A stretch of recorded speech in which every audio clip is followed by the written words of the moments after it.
నమస్తే, welcome to our channel. నేను మీ అనిల్. మనతోనైతే సుశీలా రెడ్డి గారు అయితే ఉన్నారు. బీఆర్ఎస్ రాష్ట్ర నాయకురాలు అయితే ఉంది. ఒకసారి అయితే మాట్లాడుకుందాం. మేడం నమస్తే. మేడం ఈ ఘటన ఏదైతే ఉందో, లగచెర్ల ఘటన, అసలు ఎలా చూస్తూ ఉన్నారు? బీఆర్ఎస్ ఏం చేయబోతా ఉంది? కార్యాచరణ ఏ విధంగా ఉంది బీఆర్ఎస్ కార్యాచరణ అంటే ఆ బాధితులకు అండగా నిలబడమే. ఎందుకంటే వాళ్ళు అంతకుముందు ఏ రోజైతే ఫార్మా అనేది వాళ్ళ భూములు పోతున్నాయని తెలిసినప్పటి నుంచి ప్రతి పార్టీని వాళ్ళ సహాయం కోరిండ్రు.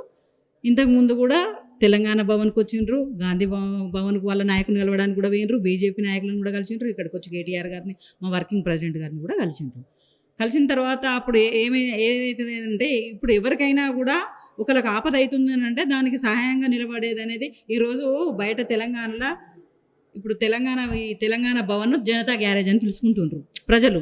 మూసి హైడ్రా ఇప్పుడు మన ఫార్మా దీనికి సంబంధించిన బాధితులు అందరూ కూడా ఒక వీళ్ళ దీన్ని తెలంగాణ భవన్ వాళ్ళ ఒక పుట్టిల్లు లాగా లేకపోతే జనతా గ్యారేజ్ లాగా పిలుచుకుంటున్నారు అని చెప్పిండ్రు. ఆ విషయంగా వాళ్ళు ఒక కలెక్టర్ గారు పోయినరు. వాళ్ళు కలెక్టర్ అని తెలియదు వాళ్ళకు, ఎందుకంటే వాళ్ళు ఎస్టీ ఏసీ వాళ్ళకి చదువు లేదు. నిజంగా వాళ్ళ కలెక్టర్ గారు అని కూడా తెలియదు వచ్చింది. వాళ్ళ భూములు పోతున్నాయన్నా అపోహల బాధల ఉన్న భూమితోనైనా ఇల్లుతోనైనా కొన్ని ఏళ్ళ నుంచి 2 మేకలో 2 ఆవులో 2 బర్రెలో వేసుకున్న బతుకుతున్నారు. వాళ్ళ ఎమోషన్ ఉంటుంది వాటితోని. ఆ ఎమోషన్తో వాళ్ళు బతుకుతున్నప్పుడు అవి పోతున్నాయి అన్న బాధల వాళ్ళు అక్కడికి వచ్చిండ్రు. మాకు పోతున్నాయట, తీసుకోపోతారట వాళ్ళని అనేది వాళ్ళకు ఇట్లా ఎన్నుకుంటా పోయి బాధలుండి వాళ్ళు పోయినరు. ఒకరు గో అని అన్నారు. అందులో ఎవరో ఆవేశమో ఒకరు ఇద్దరు చేసిన దానికి అక్కడ బీజేపీ నాయకులు ఉన్నారు, బీజేపీ కార్యకర్తలు ఉన్నారు, కాంగ్రెస్ కార్యకర్తలు ఉన్నారు, బీఆర్ఎస్ ఉన్నారు. ఎందుకున్నారంటే ఇప్పుడు నేను మాట్లాడినప్పుడు ఇప్పుడు భవన్కి వచ్చిన నేను ఒకదాన్నే ఉన్నానా? నేను మాట్లాడుతా అంటే వీళ్ళ చుట్టుపక్కల ఉన్నారు. అట్లనే వాళ్ళు కూడా మాట్లాడుతూ అంటే వాళ్ళు కూడా చేస్తా అంటే చుట్టుపక్కల ఉన్నారు. వాళ్ళు అంతకుముందే సపోర్ట్ కోరి ఉన్నారు కనుక ఇదేమో జరుగుతుంది. కలెక్టర్ గారు వచ్చిందంటే దాదాపుగా లీడర్స్ పోతారు, కార్యకర్తలు పోతారు, లీడర్స్ పోతారు. అలా తప్పేం లేదు. వాళ్ళకి ఇట్లా అవుతుందంటే దానిలో కాంగ్రెస్ వాళ్ళని వదిలిపెట్టి బీజేపీ వాళ్ళని వదిలిపెట్టి ఒక బీఆర్ఎస్ కార్యకర్తలనే ఈరోజు కేసు పెట్టడానికి కారణం ఏంది? ఇది ఒక వ్యక్తిగత కక్ష బీఆర్ఎస్ మీద. చాలా రోజులు ఏం చెప్తున్నారంటే, పట్నం నరేందర్ రెడ్డి ఆ ఘటన కంటే 2 రోజుల ముందు వెళ్ళి వాళ్ళని ఉద్దేశపూర్వకంగా రెచ్చగొట్టారని చెప్తా ఉన్నారు. ఉద్దేశపూర్వకంగా కాదు, అది అనుకోని విధంగా నేను ఇంతకుముందు కూడా చెప్తున్నా కదా, వాళ్ళు ప్రతి ఒక్క నాయకుడిని సపోర్ట్ కోరుకున్నారు. వాళ్ళకి సపోర్ట్గా నిలబడే బాధ్యత ఖచ్చితంగా బీఆర్ఎస్ నాయకుల మీద ఉన్నది. ఎవరు వచ్చినా మీరు అడ్డుకోండి. ఇప్పుడు మేమైతే ఎల్లవేళలు ఉండి మేమైతే మీకు అడ్డు కూడా కాకుండా మీరే చైతన్యం తెచ్చుకోండి, మీరు అడ్డుకోండి అని చెప్తాం. ఇప్పుడు నా దగ్గరికి వస్తారు, నేను అనుకుంటే మీ భూములు మీ ఎమోషన్ ఇట్లా పోతుంది అనుకుంటే అడ్డుకోండి అమ్మా, మీరు అడగండి, బరాబర్ మీ హక్కులు మీకున్నాయి, అడగండి అని చెప్తాం. దానిలో మాత్రం అలా తప్పు. లేకపోతే ఒక కార్యకర్త నరేందర్ రెడ్డి గారికి ఫోన్ చేస్తానట, అది కూడా తప్పట. ఇప్పుడు నాకు ఫోన్ చేస్తారు, నాకు తెలిసిన వాళ్ళు మస్తు మంది చేస్తారు, అక్క మీ నెంబర్ అని. లేకపోతే నేను మా నాయకులకు కూడా లిఫ్ట్ చేస్తారు.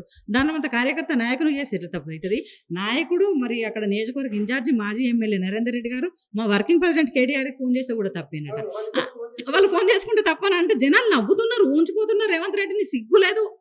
ఏం మాట్లాడుతున్నాడు రేవంత్ రెడ్డి? ఇలా ఒక ముఖ్యమంత్రి లాగా మాట్లాడుతుండ, ఒక పీసీసీలే కాదు, అది ఒక మామూలు కార్యకర్త లెక్క మాట్లాడుతున్నాడు.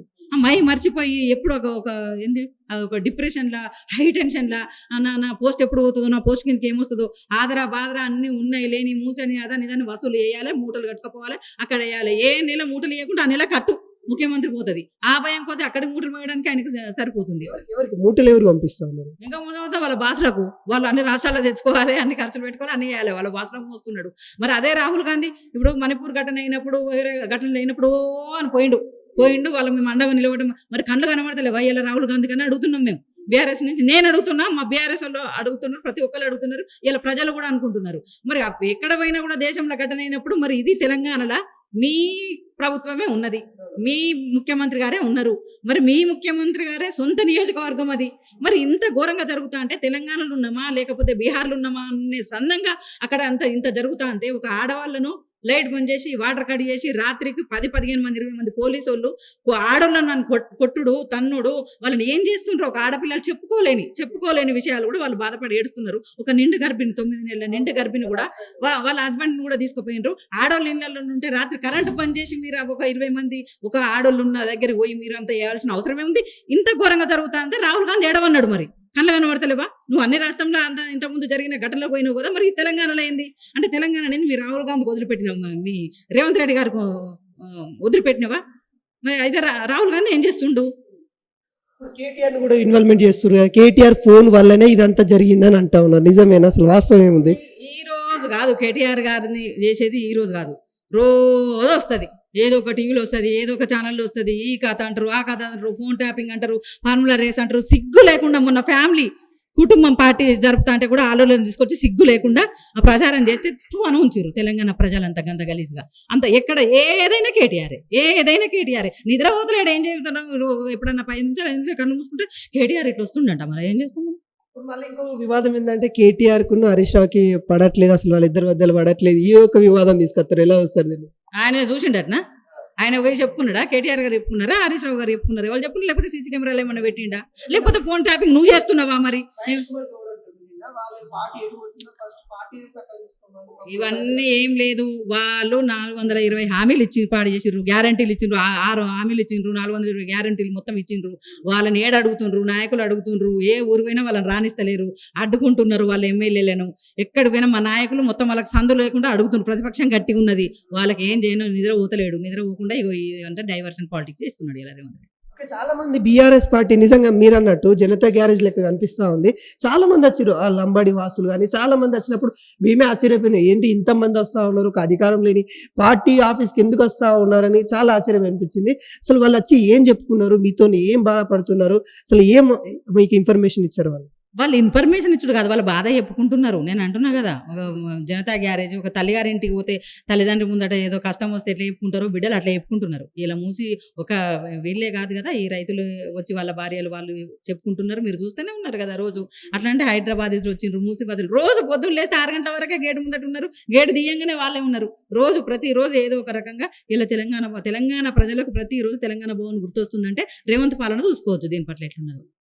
ఏమంటారు రేవంత్ రెడ్డి పాలన అంటే? ఒక హోమ్ మినిస్టర్ గా తనే ఉన్నారు, అక్కడ కొడంగల్ కాడ ఎమ్మెల్యే తనే ఉన్నారు, సీఎం గా తనే ఉన్నారు, అన్ని విధాలుగా తనే ఉన్నారు. మరి అక్కడ ఆయన పెత్తనం కాకుండా వేరేటోళ్ళ పెత్తనం జరుగుతూ ఉందంటే అసలు ఏంటి? అసలు నిజమేనా? అసలు వాస్తవాలేనా? ఇలా కొడంగల్ ఎమ్మెల్యే తిరుపతి రెడ్డి, ఇక్కడ రేవంత్ రెడ్డి కాదు. అక్కడ కొడంగల్ ఎమ్మెల్యే తిరుపతి రెడ్డి తాగి ఇంటింటికి పోయి బాధించుడంటే మామూలు కాదు. ఒక వీధి రౌడీ కంటే అటెండ్ చేస్తున్నాడు ఇలా తిరుపతి రెడ్డి. తిరుపతి రెడ్డికి ఏం పోస్ట్ ఉన్నది? ఏం పోస్ట్ ఉన్నదని ఇలా 200-300 బండ్లతో కాన్వాయి, కలెక్టర్ ఎదుర్కొనుడు, ఆఫీసర్లు అధికారులు ఎదుర్కొనుడు, ఏం పోస్ట్ ఉన్నదని ఇలా ప్రవర్తిస్తున్నారు. ముక్కున వేలేసుకుంటున్నారు. తెలంగాణలో ఉన్నామా ఇంకో దగ్గర ఉన్నమా, కొడంగల్ అనేది ఇలా భయంకరంగా తయారైపోయింది. కాబట్టి అక్కడ ఉన్న ప్రజలు కూడా చాలా బాధపడుతున్నారు. రేవంత్ రెడ్డి ఒక ముఖ్యమంత్రి అని మర్చిపోయి, నేను ఏమంటున్నా కదా, ఇంతకుముందు కూడా అన్నా కదా, ముఖ్యమంత్రి కాదు, ఆయన పిసిసి అధ్యక్షుడు కాదు, ఒక నాయకుడు అన్న మర్చిపోయి ఇలా ఒక ఎట్లా అంటే టెన్షన్లో ఏం చేస్తున్నాడో అర్థం కాని పరిస్థితులు ఉన్నాడు. కొడంగల్ అన్నకప్ప చెప్పిండు తిరుపతి రెడ్డికి, ఆయన వీధి రౌడీ కంటే రెడీ చేస్తున్నాడు. ఇదంతా మంచిగా ఉంది, రేవంత్ రెడ్డి పాలన ఇలా ఉంది అలా ఉందని. తానేమో మరి మహారాష్ట్ర ఏందక్క మరి అట్లా చెప్తున్నాను, మస్తు చేస్తున్నాను, నేను తెలంగాణ అభివృద్ధి పదంలో వెళ్తుంది, మమ్మల్ని అప్పుల కుప్పలు చేసి పెట్టినా కానీ నేను తెలంగాణ అభివృద్ధి తీసుకోబోతున్నా అని చెప్తా ఉన్నాడు మహారాష్ట్రలో. ఇది ఎట్లా వస్తావు? ఏమన్నా సిగ్గుండాలే చెప్పుకోవడానికి. సొంత నియోజకవర్గంలో ఆడవాళ్ళు, నిండు గర్భిణీలు, తల్లులు, రైతులు ఘోరంగా ఏడుస్తుంటా అంటే సిగ్గుండాలే మహారాష్ట్రలో పోయి చెప్పుకోవడానికి. ఎందుకు? అదే నేను ఏమంటున్నా, ఇక్కడ మొత్తం అంతా మసాలా అంతా డబ్బు అంతా ఎదుర్కపోవాలి, వేరే రాష్ట్రాలలో పెట్టాలి, ఇక్కడ మొత్తం ప్రజలను ఏడిపియాలి, అక్కడ నీతులు చెప్పాలి. ఇదే జరుగుతున్నది. ఏ రోజు డబ్బులు మొయ్యకున్నా, ఏ రోజు ఏది చేయకున్నా కూడా ఆయన పోస్ట్ పోతుంది. ఇంకా కొడంగల్కి వస్తే కొడంగల్ రైతులకైనా, ఈరోజు ఏ రైతులకైనా కూడా ఎక్కడికైనా తెలంగాణ ప్రజలకు అనుమను ఏ కష్టం వచ్చినా ఆదుకోవడానికి ఇలా తెలంగాణ బీఆర్ఎస్ పార్టీ సిద్ధంగా 24 గంటలు సిద్ధంగా ఉన్నది. ఎవరికి ఏ ప్రాబ్లం వచ్చినా ఏది వచ్చినా కూడా 8 మంది ఇక్కడ మొత్తం లీగల్ సెల్ ఉంటారు. వాళ్ళు కూడా ఎనీ టైం 24 గంటలలో ఎప్పుడు ఫోన్ చేసినా కూడా వాళ్ళు కూడా పాపం లిఫ్ట్ చేస్తారు. అన్ని రకాలు ఎదుర్కోవడానికి మా నాయకుడు సిద్ధంగా ఉన్నాం, మేము సిద్ధంగా ఉన్నాం. మా నాయకుడి మీద వాళ్ళు అరెస్ట్ అంటుంటారు. మా నాయకుడు నిజంగానే చేసుకోండి అని సిద్ధంగా ఉన్నాడు. కానీ మా నాయకుడి మీద అప్పుడు చెయ్యి పడితే అప్పుడు ఉంటుంది. చేసుకోండి అనే నేపథ్యంలో దీన్ని కూడా ట్రోల్ చేస్తా ఉన్నారు. ఆయన తప్పు చేసింది కాబట్టి ఆయన చేసుకోండి అని ఆయన ముందుకు వస్తుండు అనే నేపథ్యంలో చూస్తారు, ఇదేలా చూస్తారు. చెయ్యొద్దు అని అంటే తప్పు చెయ్యలేడు కాబట్టి భయపడతలేడు. అక్కడ న్యాయ వ్యవస్థ మీద నమ్మకం ఉన్నది మా నాయకునికి, న్యాయ వ్యవస్థ మీద నమ్మకం ఉన్నది. ఈరోజు పోలీసులు వాళ్ళ సొంత ఇంట్లో శాలరీ తీసుకున్నట్టు ప్రవర్తిస్తున్నారేమో. పోలీసులు ఈరోజు తెలంగాణలో మేము ప్రజల సొమ్ముతో మేము జీతాలు తీసుకుంటున్నామని మర్చిపోయి రేవంత్ రెడ్డి దగ్గర జీతగాల లెక్క పనిచేస్తుంటారు పోలీసు వాళ్ళు. కానీ న్యాయ వ్యవస్థ మీద మా నాయకులకు నమ్మకం ఉన్నది, మాకు కూడా నమ్మకం ఉన్నది కాబట్టి చేసుకోండి అంటుండ్రు. మా నాయకుడు చేసుకోండి అంటుండు, కానీ మేము సిద్ధంగా లేము. చేసుకుంటే అప్పుడు చూపెడతాం తెలంగాణలో. ఫైనల్ గా ఈ లగచర్ల ఘటన తర్వాత యావత్ తెలంగాణ కూడా భయపడుతుంది. అంటే సొంత నియోజకవర్గంలో ఇంత అరాచకం చేస్తా ఉన్నారు, ఇంత ఈ విధంగా చేస్తా ఉన్నారు. ఈ తెలంగాణ ఏమైపోతుందని కొంతమంది బాధపడుతున్న వాళ్ళు ప్రజలు ఉన్నారు. వాళ్ళకి ఎటువంటి భరోసా ఇవ్వబోతుంది బీఆర్ఎస్? తెలంగాణలో నిజంగా కూడా ఈరోజు 11 ఇంకా సిగ్గు లేకుండా వాళ్ళట ప్రజాపాలన ఏంది విజయోత్సవాలు చేసుకుంటున్నారు. ఏ ముఖం పెట్టుకొని చేసుకుంటున్నారు? విజయోత్సవాలు ఏ ముఖం పెట్టుకొని చేసుకుంటున్నారు?